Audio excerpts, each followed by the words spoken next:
Okay, Blackbird Pond group, welcome. It is cold, hence the long sleeve shirt, and hoodie, and coat. So I apologize. But let's look at chapter 15. I know I told you that I wanted you to record your own discussion as well, but I thought I'd have one up too just to kind of give you some help. But in chapter 15, what is going on? What do they call a death to their free commonwealth at the beginning of the chapter? What has happened? Yes, Andros has been appointed governor, and the men are definitely not happy about this. And in fact, they're so unhappy they have made Matthew skip his dinner, which, that just shouldn't happen. William stops by. He barely acknowledges Kit, and he goes to the back room. How did Kit feel about this? Yeah, she was upset. Why was she so upset that he went to the back room? What has changed about William? How has William changed from when he first met Kit to now? Yes, when he first met Kit, remember, he was a staunch royalist. He was very loyal to the king. He wasn't going to hear a bad thing about the king. Well, now he's kind of siding with Matthew. And what does Judith say, albeit snottily? What does she tell Kit the reason for this is? Yes, the taxes that have been placed upon his new house building. Well, can you understand this? I'm sure that those of you who bought your own vehicle, you paid for your vehicle taxes. Excuse me, you've heard your parents talk about the property taxes here in Nebraska and how high they are and our other taxes. Are they happy when their taxes are increased? Is anybody happy when their taxes are increased? No. And he says, Matthew's like, this is going to be the end of us. We've got to do something about it. And these men argue and argue, trying to figure out the best way to solve this.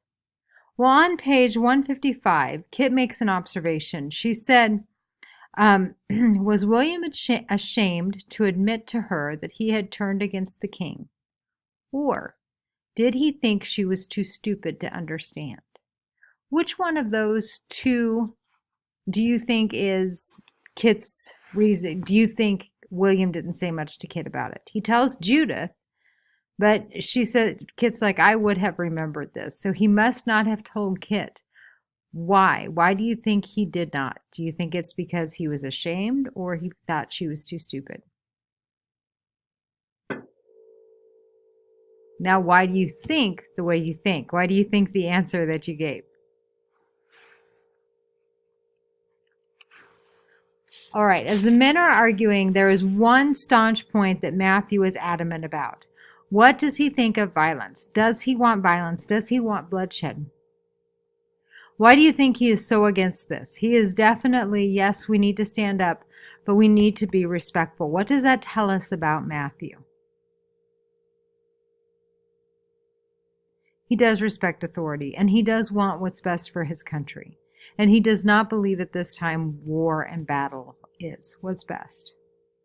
Well, the late girls decide in the morning they're going to go watch the procession when Governor Andros goes by because they want to see him. I mean, it is like a celebrity in their town. If the president, no matter what your feelings on the president are, if the president was in town, everybody would go down to see him because it's somebody you don't see very often. Well, this is what the people in the town are like. And they've been warned, don't be disrespectful, don't be rude, don't shout out things. We're not going to make this a big deal. And Captain Tallet, that's what it is, on 158 said, there will be no demonstration. The governor comes here under orders from His Majesty. He will be received with all due courtesy. And he says the people kept a respectful silence. It wasn't until the last few horses went that a few boys threw dirt clods. But they say at the end, I'm on 159, they all knew that this haughty man was on his way to meet their council. And that before night fell, he would hold their very lives in his hand. Resignation and despair went over the household. What can you liken this to? I mean, he's not going to, go out and seriously take their lives. But what do they mean by he held their lives in his hands? What do we liken this to? I thought of our own election night. When our last president was elected, and I'm sure it will be this way in 2020 when the new president is elected, you kind of sit on pins and needles. I think I've realized that more as I've gotten older and I understand what's all at stake when each president is elected. But you sit there and you watch and you wonder who is going to be, quote unquote, running our country. What's our life going to be like? What are my children's lives going to be like? And as you think about that, think about what you believe is important in 2024 when you vote, because you'll be sitting on those same pins and needles. You'll be looking at your future, maybe your farm, whatever it is that you're planning on doing. And you're going to look at this future leader and say, okay, are you going to help me, or are you going to make things a lot harder on me? Are you going to be good for our country, or are you going to lead our country down a path we shouldn't go? And that's a question that I think Matthew is asking, and I think the entire community is asking at this time.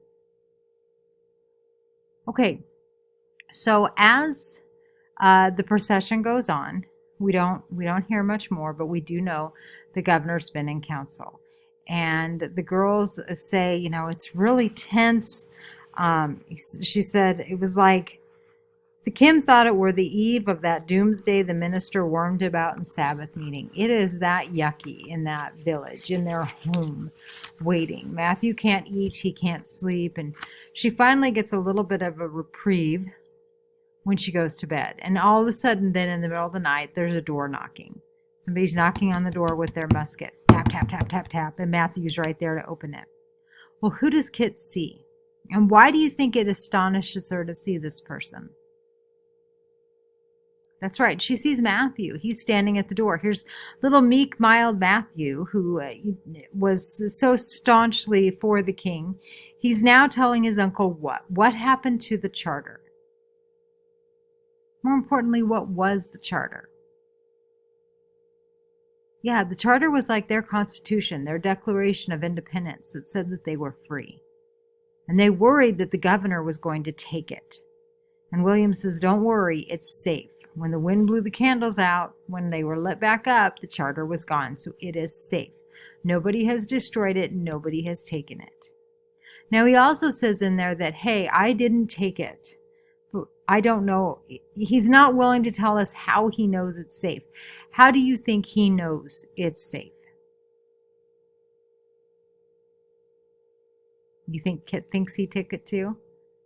I think Judith does. Judith's like, it's not that big of a deal. Whoever runs this, it's not going to matter. But she said, William knows where it's at. He's no dummy. Okay, the one thing I really wanted to point out was at the very... also, notice where Dr. Buckley is. He's now the Justice of the Peace for his loyalty. So his brown-nosing, for lack of a better term, has definitely been beneficial to him. But how do you think that's going to play out with the people in the community who are unhappy about all of this?